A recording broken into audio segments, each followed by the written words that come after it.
밤 11시입니다. 당신은 침대에 누워 스마트폰을 봅니다. 영상 하나가 끝나면 다음 영상이 자동으로 재생됩니다. 재미있습니다. 그런데 2시간 뒤 화면을 끄고 천장을 봅니다. 그 순간 밀려오는 감정은 만족이 아닙니다. 공허함입니다. 분명히 즐거운 걸 봤는데 왜 더 허무해질까요? 그리고 다음날 아침, 아무것도 하기 싫습니다. 책도 안 읽히고 운동도 귀찮고 일도 손에 안 잡힙니다. 우리는 이걸 게으름이라고 부릅니다. 의지가 약하다고 자책합니다. 그런데 스탠퍼드 대학의 한 정신과 의사는 완전히 다른 이야기를 합니다. 당신이 게으른 게 아니라고요. 당신의 뇌 속에 있는 저울이 지금 고통 쪽으로 기울어 있는 것뿐이라고요. 당신이 부족한 게 아닙니다. 당신의 뇌가 아직 배우지 않았을 뿐이죠. 안녕하세요, 카미노입니다. 오늘 이야기할 책은 애나 렘키의 도파민 네이션입니다. 저자는 스탠퍼드 의과대학의 정신의학, 중독의학 교수입니다. 스탠퍼드 중독치료센터의 소장이기도 하죠. 그런데 이 책의 첫 장을 넘기면 조금 당황스러운 고백이 나옵니다. 중독을 치료하는 그 의사가 자신도 한때 중독자였다고 말합니다. 마약도 술도 아니었습니다. 로맨스 소설이었습니다. 밤마다 이야기 속으로 도망쳤고 다음 이야기를 찾아 헤맸다고요. 그녀가 하고 싶은 말은 이겁니다. 중독자는 특별한 사람이 아닙니다. 지금 이 영상을 보는 당신도, 이 이야기를 하는 저도 각자의 중독 대상을 하나씩 가지고 있습니다. 스마트폰, 유튜브, 술, 게임, 야식, 쇼핑, 심지어 일까지요. 문제는 그 대상이 무엇이냐가 아닙니다. 그 대상이 우리 뇌에 무슨 짓을 하고 있느냐입니다. 오늘 3가지로 풀어드리겠습니다. 자, 첫 번째입니다. 첫 번째, 쾌락과 고통은 같은 저울에 놓여 있습니다. 지난 100년의 신경과학에서 가장 중요한 발견 중 하나가 있습니다. 쾌락과 고통이 뇌의 서로 다른 곳에서 처리되지 않는다는 사실입니다. 같은 영역에서 처리됩니다. 그리고 정확히 반대 방향으로 작동합니다. 애나 렘키는 이걸 양팔 저울에 비유합니다. 한쪽에는 쾌락, 다른 쪽에는 고통이 놓여 있죠. 그리고 이 저울에는 절대적인 규칙이 하나 있습니다. 언제나 수평으로 돌아가려 한다는 겁니다. 그 전에 도파민에 대한 오해부터 풀어야 합니다. 우리는 도파민을 쾌락 물질이라고 부릅니다. 그런데 정확하지 않습니다. 도파민은 즐거움 그 자체보다 그것을 얻으려는 갈망과 동기에 더 깊이 관여합니다. 쉽게 말하면 도파민은 먹을 때가 아니라 먹으러 갈 때 나옵니다. 초콜릿을 입에 넣는 순간보다 초콜릿 봉지를 뜯기 직전에 더 많이 나옵니다. 그래서 무서운 겁니다. 도파민은 만족을 주는 물질이 아니라 계속 원하게 만드는 물질입니다. 스마트폰을 손에 쥐고 있으면서도 계속 다른 걸 찾는 이유가 여기에 있습니다. 그리고 어떤 자극이 도파민을 더 빠르게, 더 많이 분비시킬수록 그 자극의 중독성은 커집니다. 숏폼 영상이 왜 그렇게 끊기 어려운지 이제 짐작이 되실 겁니다. 무슨 뜻일까요? 당신이 초콜릿을 한 조각 먹습니다. 도파민이 나오고 저울은 쾌락 쪽으로 기웁니다. 그런데 뇌는 이 기울어짐을 그냥 두지 않습니다. 곧바로 반대편에, 그러니까 고통 쪽에 추를 하나 올립니다. 그래서 저울은 다시 수평이 됩니다. 그런데 여기서 끝이 아닙니다. 뇌는 정확히 수평에서 멈추지 못합니다. 관성 때문에 저울은 고통 쪽으로 살짝 더 기울어집니다. 초콜릿 한 조각을 먹고 나면 다음 조각이 먹고 싶어지는 이유가 이겁니다. 그건 식탐이 아니라 저울이 만든 결핍입니다. 그리고 여기 이 책에서 가장 서늘한 문장이 나옵니다. 모든 쾌락에는 반드시 대가가 따릅니다. 그런데 그 대가로 따라오는 고통은 원인이 된 쾌락보다 더 강하고 더 오래 갑니다.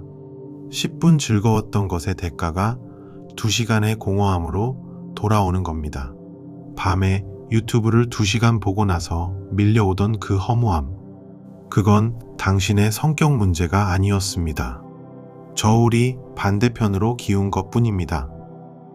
두 번째, 그래서 쾌락을 좇을수록 우리는 무기력해집니다.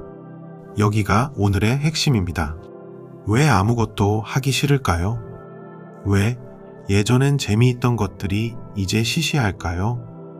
저울을 한 번만 기울이면 뇌는 금방 회복합니다. 그런데 같은 자극에 반복해서 오래 노출되면 어떻게 될까요? 뇌는 고통 쪽에 올리는 추를 점점 더 많이, 더 빨리 준비해 둡니다. 이걸 신경 적응이라고 부릅니다. 쉽게 말해 내성입니다. 처음엔 영상 하나로 충분했습니다. 이제는 10개를 봐도 그때만큼 즐겁지 않습니다.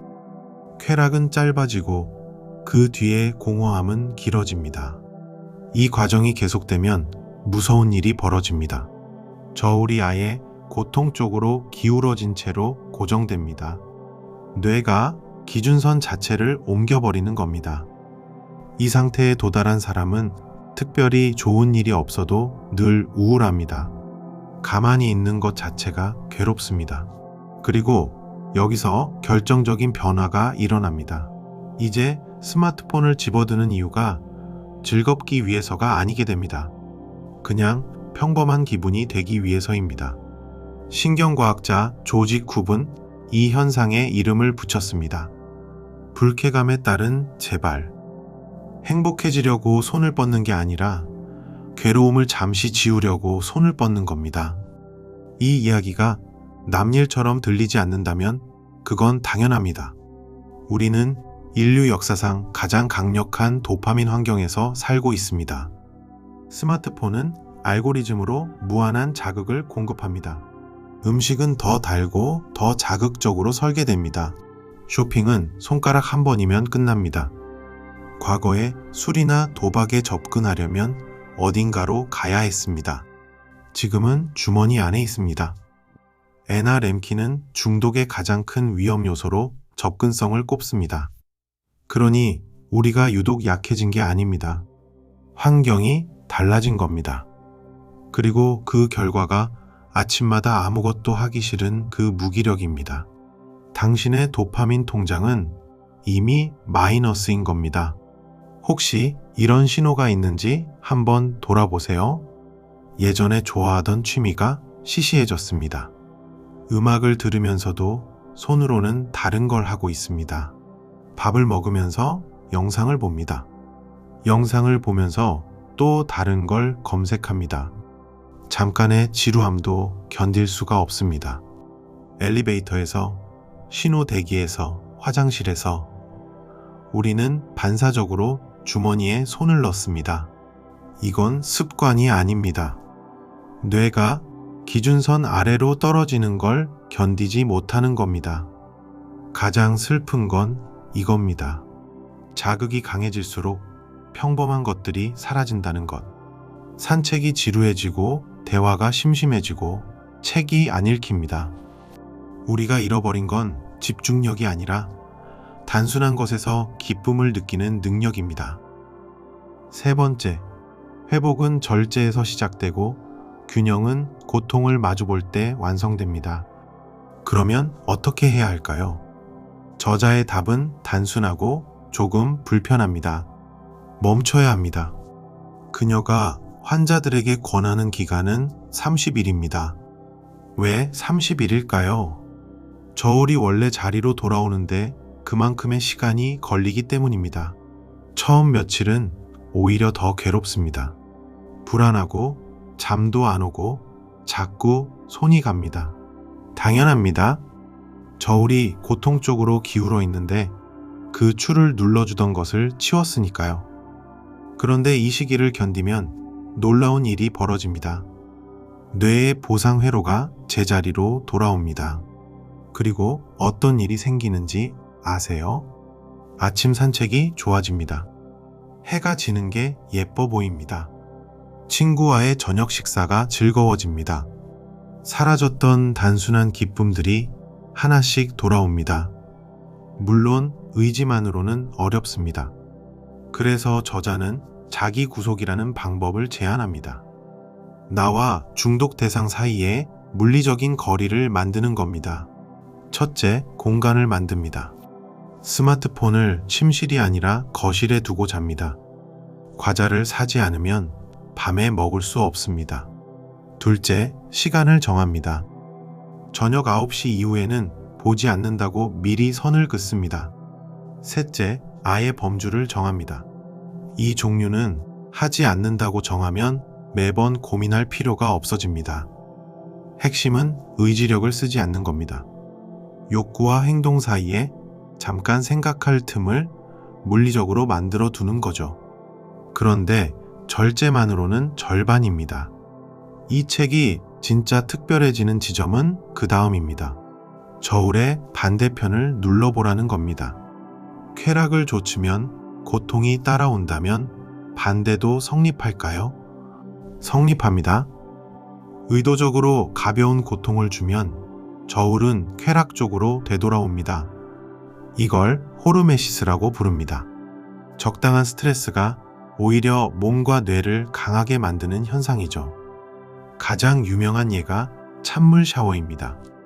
한 연구에 따르면 찬물에 몸을 담그면 도파민 농도가 약 250%까지 오른다고 합니다. 그리고 이 상승은 물에서 나온 뒤에도 1시간 가까이 이어집니다. 스마트폰이 주는 도파민은 순식간에 솟았다가 급락합니다. 그런데 고통을 통과해서 얻은 도파민은 천천히 오르고 오래갑니다. 운동이 그렇고 찬물 샤워가 그렇고 어려운 공부가 그렇습니다. 운동을 끝내고 난 뒤에 그 개운함. 그건 보상이 아니라 저울이 제자리를 찾는 소리입니다. 여기서 오해하지 마셔야 할 게 있습니다. 고통을 사랑하라는 말이 아닙니다. 저자는 분명히 경고합니다. 고통 자체에 중독되지 않도록 조심하라고요. 자기 학대는 답이 아닙니다. 핵심은 균형입니다. 너무 쉬운 쾌락만 좇지 말고 가끔은 불편함을 통과하라는 것. 그 불편함 뒤에 오는 기쁨이 진짜라는 것. 마지막으로 저자가 강조하는 것이 하나 더 있습니다. 의외로 솔직함입니다. 중독에는 거의 언제나 거짓말이 따라붙습니다. 얼마나 받는지, 얼마나 마셨는지, 얼마나 썼는지를 스스로에게조차 속입니다. 그런데 자기 행동을 있는 그대로 말하기 시작하면 뇌에 변화가 생깁니다. 자기 행동을 관찰하고 판단하는 전전두엽이 다시 깨어나기 때문입니다. 숨기면 습관은 자동으로 굴러가고 말하면 의식의 영역으로 올라옵니다. 그래서 오늘 하루 스마트폰을 몇 시간 봤는지 그 숫자를 그냥 확인해 보는 것. 그 작은 정직함 하나가 변화의 시작이 됩니다. 저자가 자신의 중독을 책 첫머리에 고백한 것도 같은 이유였을 겁니다.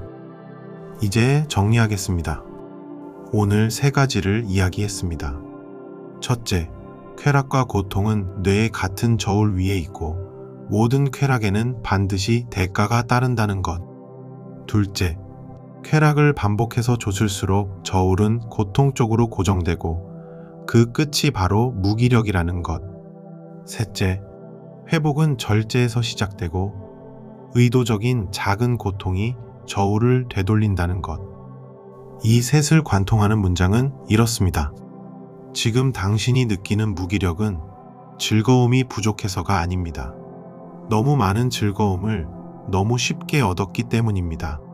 한 가지만 더 말씀드리고 싶습니다. 우리는 자유를, 원하는 것을 언제든 얻을 수 있는 상태라고 배웠습니다. 그런데 애나 렘킨은 정반대를 말합니다. 진짜 자유는 원하는 것을 멈출 수 있는 능력에서 온다고요. 손가락 한 번이면 무엇이든 얻을 수 있는 세상에서 스스로 멈출 수 있는 사람. 그 사람만이 자기 인생의 주인입니다. 그리고 이건 성격이 아니라 뇌가 학습하는 기술입니다. 오늘 밤 딱 하나만 해보세요. 잠들기 전 30분 스마트폰을 다른 방에 두는 겁니다. 처음엔 불편할 겁니다. 그 불편함이 당신의 저울이 돌아오는 신호입니다.